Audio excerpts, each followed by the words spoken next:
Yang mulia, Bismillah. Assalamualaikum warahmatullahi wabarakatuh. Waalaikumsalam warahmatullahi Baik, alhamdulillah, alhamdulillah, wassalamualaikum warahmatullahi min syururi anfusina wa min sayyiati a'malina. May yahdihillahu fala mudilla lahu wa may yudlil fala hadiya lahu. Asyhadu an la ilaha illallah wahdahu la syarika lahu wa asyhadu anna Muhammadan abduhu wa rasuluhu la nabiyya ba'dah. Allahumma shalli wa sallim wa barik ala sayyidina Muhammad wa ala alihi wa sahbihi ajma'in wa ba'du. Baik, kita mulai dengan baca basmalah. Bismillahirrahmanirrahim.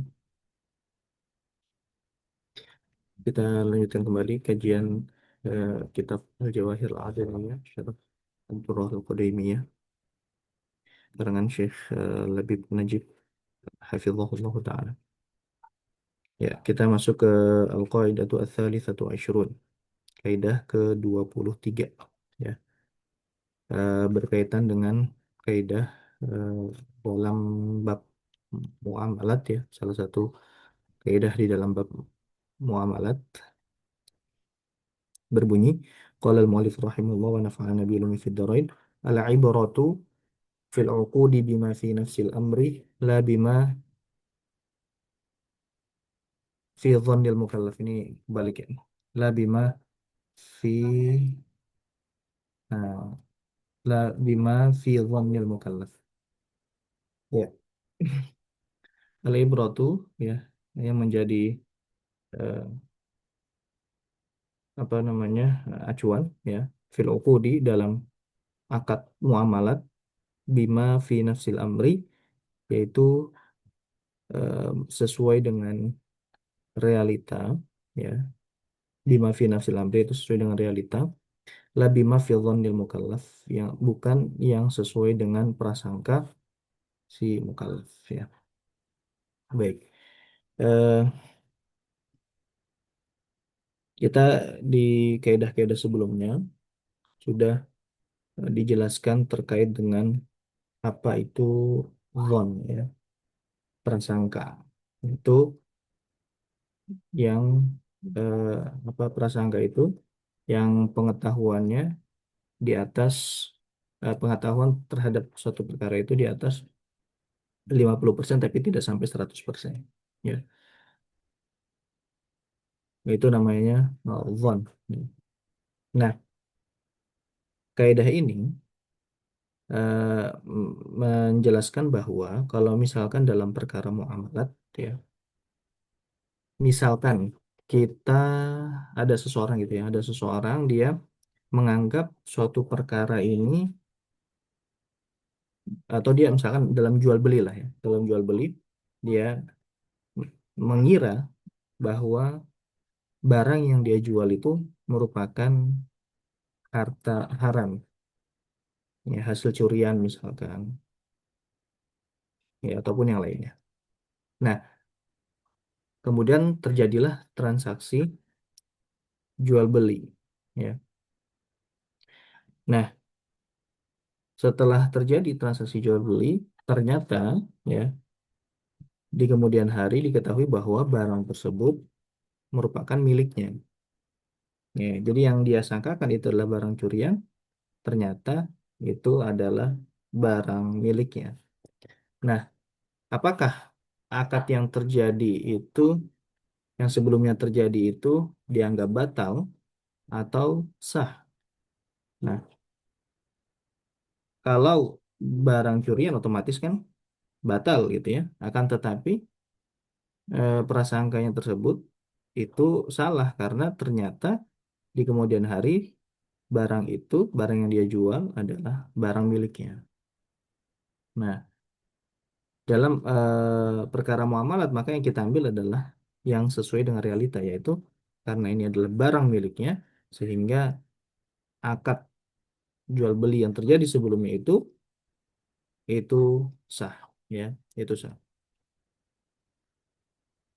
Nah, jadi kalau dalam masalah muamalat itu tidak dianggap prasangka, prasangka tidak dianggap, tapi yang dianggap adalah bagaimana realitanya, ya, bagaimana realitanya. Eh, kita pernah membahas, ya, bahwa eh, terkait dengan masih kaitannya dengan zon juga ya prasangka ya. Ada kaidah yang berbunyi la ibrata bidzanni al-bayyin khata'uhu. Tidaklah dianggap prasangka yang terang benderang kesalahannya. Nah, ini mirip ya. Kaidah ini mirip dengan kaidah yang pernah kita bahas sebelumnya yaitu la ibrata bidzanni al-bayyin khata'uhu. Baik, makna kaidah. Nah, arti dari kaidah ini anna dhannal mukallafi idza kana mukhalifan lil waqi' fala ibrata bihi fil uqud wala iltifata lahu ya, bahwa prasangka seorang hamba kalau misalkan itu bertentangan dengan realita maka fala ibrata bihi, maka tidak dianggap prasangka itu di dalam akad muamalat ya, dalam akad muamalat wala iltifata lahu, dan tidak dilirik ya, dan tidak dilirik prasangka tersebut ya, prasangka tersebut tidak dilirik.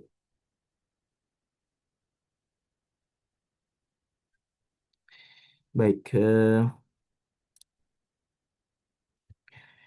kemudian dalilnya,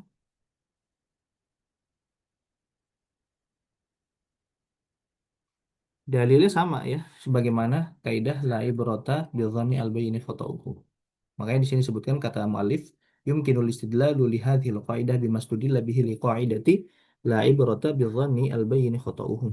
Nah, mungkin kita mengambil dalil untuk kaidah ini sama dengan pengambilan dalil untuk kaidah la ibrata bi dhanni al bayni khata'uhu. Tidak dianggap prasangka yang telah nyata kesalahannya. Yaitu apa? Inna dhanna la yughni minal haqqi syai'a, bahwa prasangka itu tidaklah dapat apa, la yughni minal haqqi syai'a, tidak dapat mengubah kebenaran gitu kan. Tidak dapat menjadi apa, tidak dapat apa namanya, ya tidak intinya tidak dapat eh, sejajar lah dengan kebenaran, bahwa ketika misalkan zonnya itu salah berarti tidak dapat mengubah kebenaran itu sendiri ya.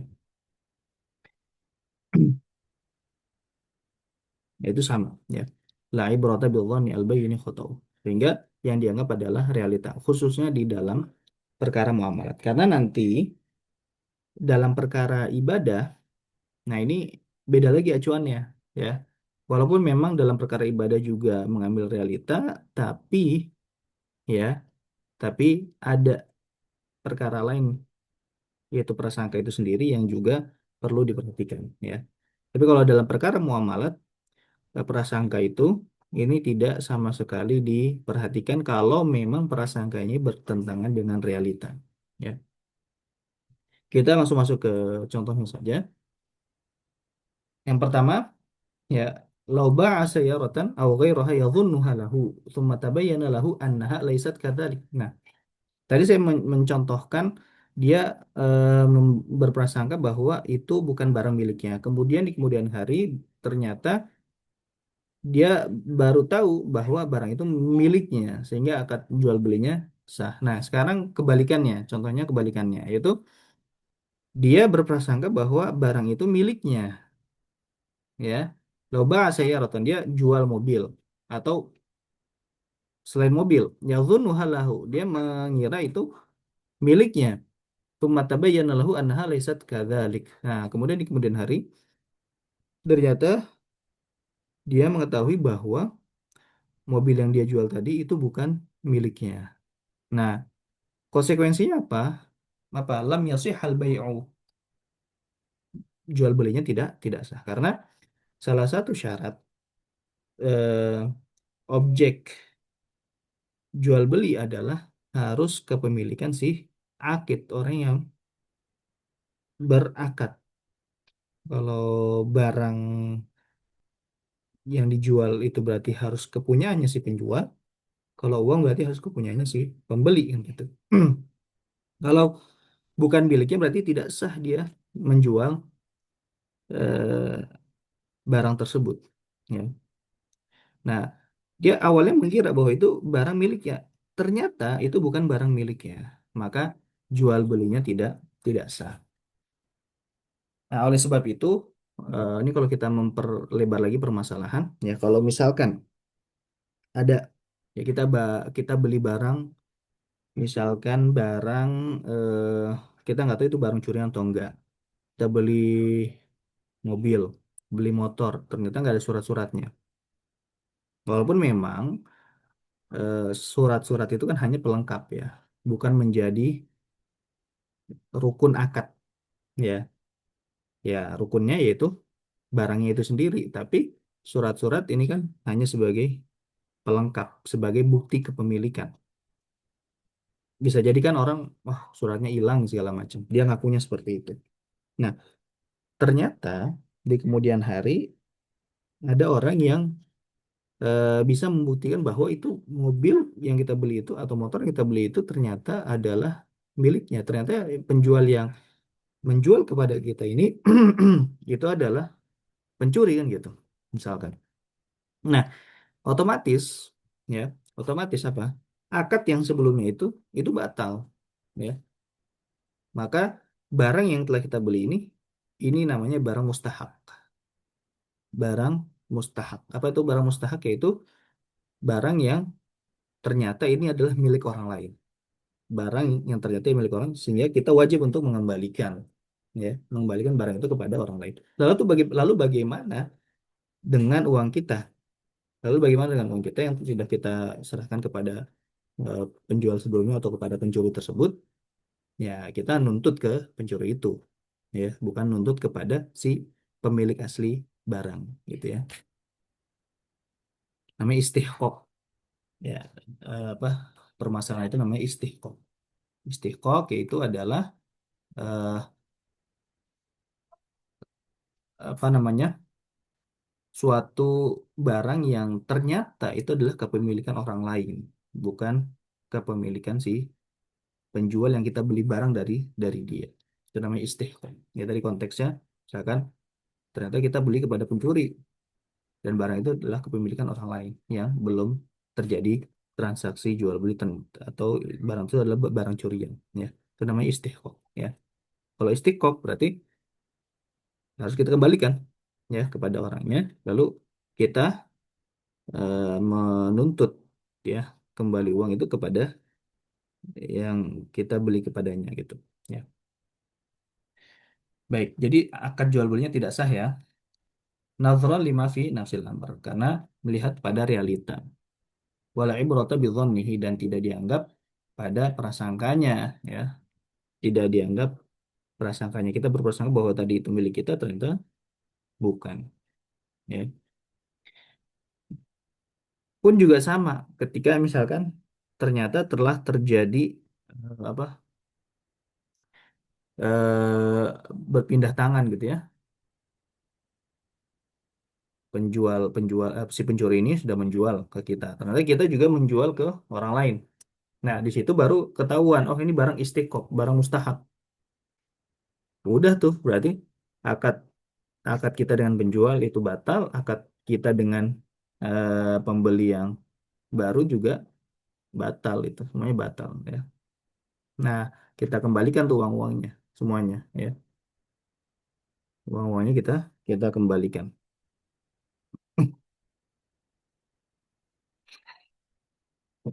Baik, yang kedua. Lau ba'ada muwarithihi dhannan hayatahu fabana maitan. Sahal bai'u litabayyuni annahu milkuhu. Kalau dia menjual rumah rumah ayahnya misalkan, rumah ibunya misalkan, almarhumah ibunya atau almarhum ayahnya. Dia menjual tapi dia masih berprasangka bahwa orang tuanya masih hidup. Tapi dia jual gitu kan. Dia jual. Dia berprasangka eh, orang tuanya masih masih hidup. Ternyata orang tuanya sudah meninggal. Fabana maitan. Ternyata orang tuanya sudah meninggal. Nah, bagaimana dengan transaksi jual beli rumah tersebut? Ya, transaksi jual beli rumah rumah tersebut. Apakah sah atau tidak? Nah, kalau eh, pewarisnya hanya dia doang, ya, yang mewariskan hanya dia doang, eh, maka sah ya, jual belinya sah. Lau ba'a dara muwarithihi dhanan hayatahu fabana maitan. Kalau dia menjual rumah orang tuanya dan dia cuma dia doang ya ahli warisnya dan dia mengira orang tuanya masih hidup, kemudian ternyata orang tuanya sudah meninggal.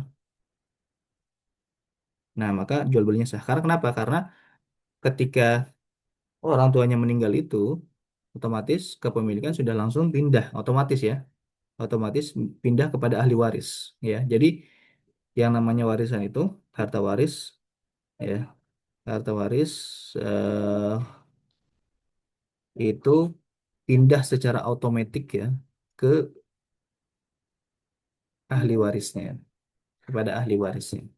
Tentu setelah dikeluarkan hutang-hutangnya, setelah dikeluarkan wasiatnya kalau ada gitu kan, ya itu langsung berpindah ke ahli waris, ke secara kepemilikan. Sehingga karena itu adalah miliknya si ahli waris ketika dia menjual, sah dong, gitu kan. Makanya kalau dia menjual, tadinya dia mengira orang tuanya masih hidup, berarti kan tidak sah karena tanpa seizin kan. Tapi ternyata secara realita orang tuanya sudah meninggal. Nah, maka akad jual beli yang terjadi itu akadnya apa? Sah. Nah, litabayyuni annahu milku karena ternyata itu sudah menjadi kepemilikannya ya.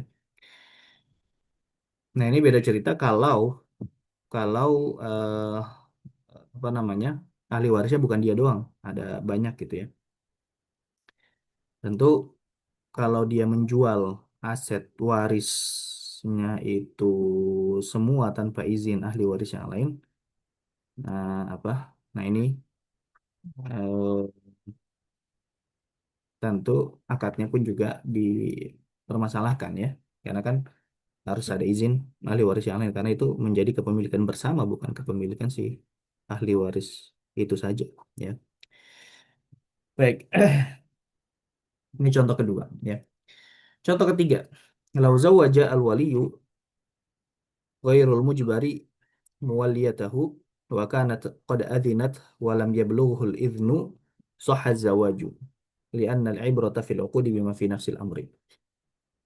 Kalau misalkan ada wali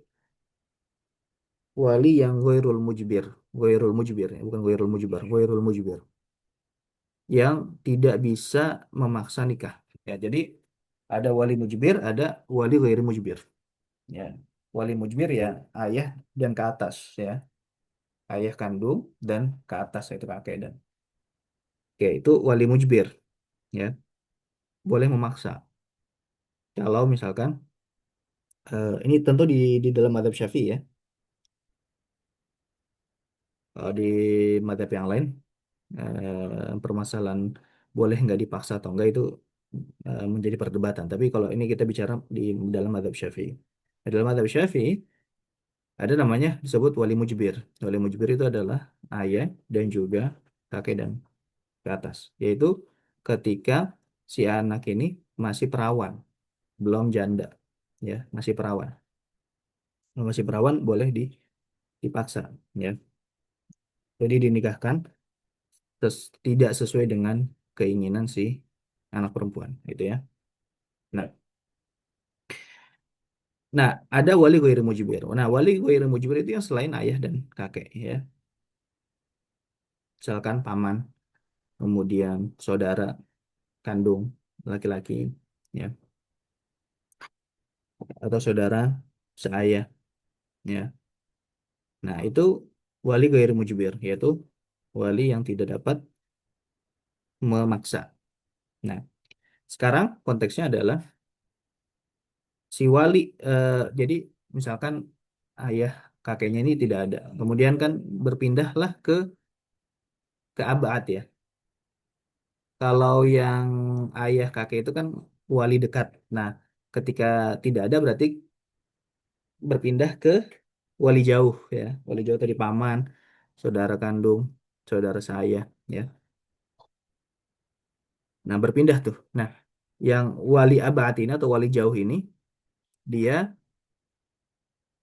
tidak dapat mengijbar, tidak dapat memaksa, ya, tidak dapat memaksa nih wali yang jauh ini. Nah, tapi ternyata wali yang jauh ini menikahkan, menikahkan tanpa izin si anak perempuan ini, ya. Wali jauh ini menikahkan tanpa seizin anak perempuan ini. Dia nggak tahu, ya. Yang wali jauh ini nggak tahu. Oh, ternyata anak perempuannya sudah mengizinkan. Nah, jadi wakanat qad adinat walam yablughul idzn. Jadi udah mengizinkan tapi belum sampai tuh izinnya. Tapi dia main main nikahin aja kan padahal belum nyampe tuh izinnya. Walaupun sudah diizinkan. Nah, apakah nikahnya sah?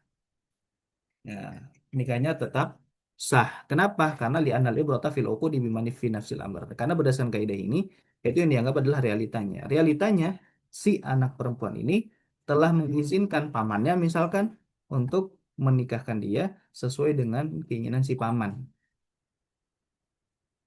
Gitu. Menikahkan dengan si fulan gitu kan. Oh, ternyata si perempuan ini sudah mengizinkan. Sah nggak? Sah. Gitu. Walaupun tidak sampai tuh izinnya ke si wali. Karena yang dianggap adalah yang di ya apa realitanya. Baik, jadi paham ya contoh yang ini. Jadi tadi wali ada dua, ada wali dekat dengan wali jauh. Wali dekat itu boleh mengijbar, memaksa, sedangkan wali jauh itu tidak boleh memaksa. Kalau mau menikahkan harus dengan izin si anak perempuan yang perawan tadi, ya. Eh, nah, tapi kalau dia menikahkan begitu saja, ya, dan dia belum tahu apakah anak perempuan si perempuan ini sudah mengizinkan atau tidak, dia tidak tahu ya saat melakukan akad, tapi ternyata si anak perempuan itu sudah mengizinkan, maka nikahnya tetap sah karena yang dianggap adalah apa ad- yang terjadi di realita itu, bukan sesuai dengan prasangka si wali, ya. Baik. Contoh yang keempat, lau uqida zawaju bi rajulaini masturaini fabana adlaini. Sahha zawaju i'tibaran bima fi nafsil amri. Ya. Eh, Kalau misalkan akad pernikahan itu terjadi dengan dua saksi yang mastur, ya. Masturul adalah. Nggak tahu nih, kan saksi itu kan harus adil ya. Adil itu artinya dia cakap lah secara kesalehan. Ya, dia tidak melakukan dosa besar atau tidak melakukan dosa kecil atau asor ala tidak eh, sering ya melakukan dosa kecil atau tidak melakukan sesuatu yang menurunkan wibawanya. Itu kan definisi daripada adil kan gitu ya. Nah, dua saksi yang dihadirkan ini dia nggak tahu, mastur dia, kesalehannya ini, keadilannya ini tidak diketahui apakah dia adil atau tidak. Ya, kan nggak boleh tuh berarti kan, karena kita tidak tahu nih dia orangnya soleh atau enggak. Tapi akad nikahnya tetap berjalan. Walaupun nggak, tadi nggak boleh, tapi ini tetap berjalan nih. Nah, ternyata setelah itu diketahui bahwa dua orang yang mastur tadi yang tidak diketahui tadi, oh ternyata dia adalah dua orang yang adil, dua orang yang saleh yang tidak melakukan dosa besar, ya, tidak tidak sering melakukan dosa kecil atau tidak melakukan sesuatu yang menurunkan wibawanya. Nah, otomatis apa? Karena realitanya ini sesuai dengan eh, syarat syaratnya terpenuhi kan, maka akad nikahnya apa? Sah, ya, sah, sah zawaju ya tibaran bima fi nafsil amri, yang karena mengambil yang sesuai dengan realita. Baik, tanbih. Nah, ini ada catatan. Qala al-fuqaha'u al-ibratu fil ibadati bima fi nafsil amri wa ma fi dhannil mukallafi ma'an. Ya. Nah, tadi yang kita bicara, kaidah yang kita bahas ini, yang bahas tadi adalah kaidah yang berkaitan dengan muamalat. Nah, sedangkan yang berkaitan dengan ibadat, ya, alih berarti fil ibadat, bima fi nafsil amri, sesuai dengan realita, wa ma fi dhannil mukallafi ma'an. Dan juga sesuai dengan dhonnya si mukallaf atau prasangkanya si mukallaf. Contoh, ya, kita tidak boleh melakukan sholat kalau misalkan kita tidak berprasangka bahwa kita telah wudhu. Kalau misalkan kita ada keraguan, kita sudah wudhu apa belum, ya, kemudian kita langsung sholat begitu saja, walaupun realitanya kita sudah berwudhu, itu tidak sah sholat kita. Jadi, walaupun sesuai dengan realita, tapi tidak sesuai dengan zon atau prasangka kita, maka ibadah tersebut tidak dianggap sah. Ya, jadi misalkan tadi kita ragu nih, udah wudhu atau belum? Udah wudhu atau belum? Harusnya kan kita mengambil apa? Belum wudhu kan berarti kita harus wudhu lagi. Tapi enggak, udah wudhu apa belum? Ragu, langsung dia tetap sholat, tetap sholat. Nah, walaupun ternyata dia ingat, oh iya saya sudah wudhu, nah itu sholatnya tidak sah. Kenapa? Karena dia tidak menyesuaikan dengan prasangka dia. Harusnya dia sesuaikan dulu dengan prasangka dia, baru dia sholat, gitu. Jadi dua ini harus harus beriringan. Pun begitu juga, misalkan dia hanya zonnya sesuai tapi realitanya tidak. Misalkan dia berprasangka bahwa dia sudah membaca Al-Fatihah. Taruhlah dia sudah masuk ke rokaat kedua. Ternyata di rokaat kedua, oh iya, prasangka saya salah. Yang benar saya belum membaca Al-Fatihah di rokaat yang pertama. Otomatis dia harus nambah satu rokaat lagi, ya, karena dia tidak sesuai dengan realita. Makanya dalam ibadah dua perkara ini, realita dan juga prasangkanya ini harus eh, apa namanya berjalan beriringan. Ya, baik. Amma fil uqudi bima fi nafsil amri faqat. Adapun kalau dalam eh, akad muamalat, ya, maka yang diambil adalah realitas saja. Ya, tadi akad nikah dengan dua orang yang tidak dikenal nih, ya, mastur, orang yang nggak tahu dia itu orang saleh atau bukan. Zonnya kan dia nggak tahu nih.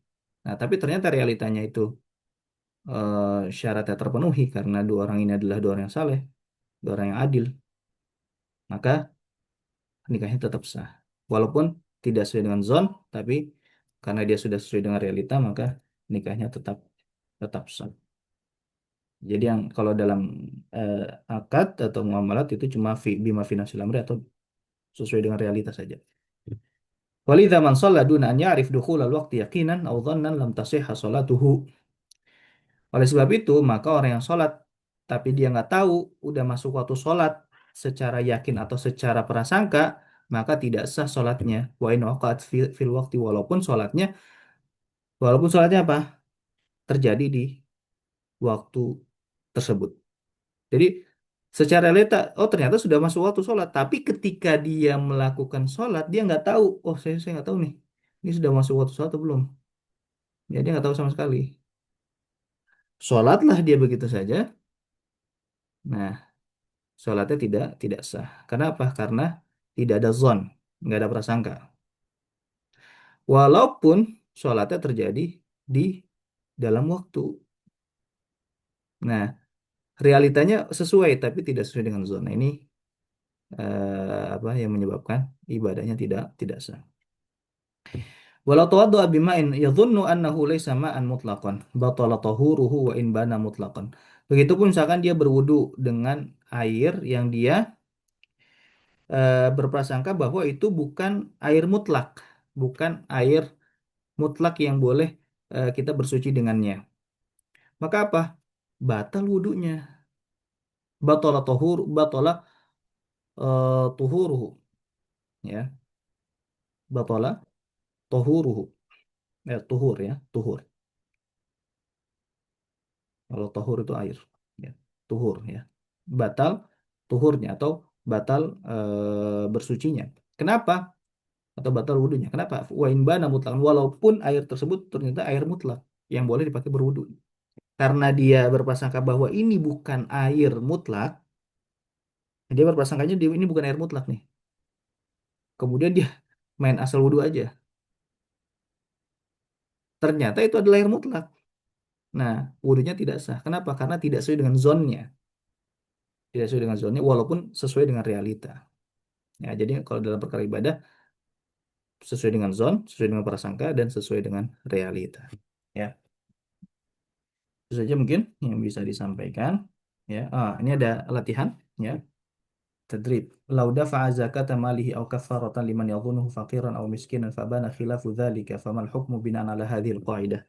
Wathik dhalika binaqlin an fuqaha Syafi'i rahimahullah ta'ala. Kalau misalkan ada orang yang bayar zakat atau bayar kafarat kepada orang yang dia prasangka bahwa dia itu orang miskin atau orang fakir, tapi ternyata prasangkanya itu berbeda, bahwa yang dia bayarkan kepadanya zakat itu ternyata bukan orang fakir tapi orang kaya. Nah, apakah zakatnya sah atau tidak? Berdasarkan kayak ini, zakatnya sah atau tidak? Ada yang bisa jawab?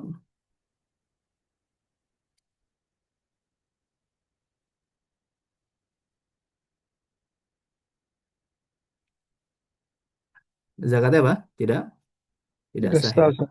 Hmm, zakatnya tidak sah karena tidak sesuai dengan realita. Ya. Nah, oleh sebab itu, ya supaya kita kan ribet ya kalau misalkan nyari ini mustahik atau bukan gitu kan.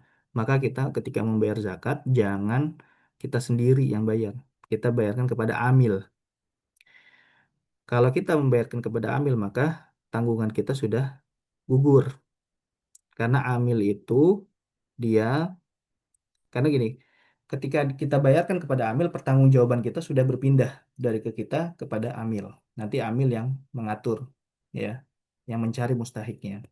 Tapi kalau kita sendiri yang memberikan itu kepada mustahik memang boleh, tapi keabsahan zakat kita ini tergantung si mustahiknya ini beneran mustahik atau bukan, gitu. Kalau bukan mustahik, nah berarti zakat kita belum gugur. Kita harus nyari benar-benar yang mustahik gitu, ya kewajiban. Tapi kalau kita bayarkan kepada amil, nah otomatis sudah langsung gugur. Entah nanti amilnya salah mendistribusikannya, itu sudah menjadi tanggung jawab amil, bukan menjadi tanggung jawab kita lagi ya.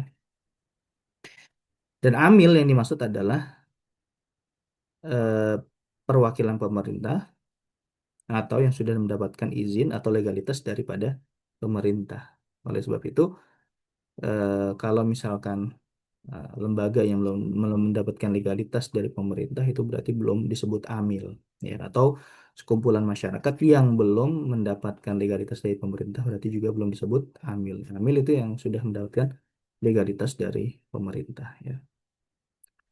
Baik, mungkin itu saja yang bisa disampaikan.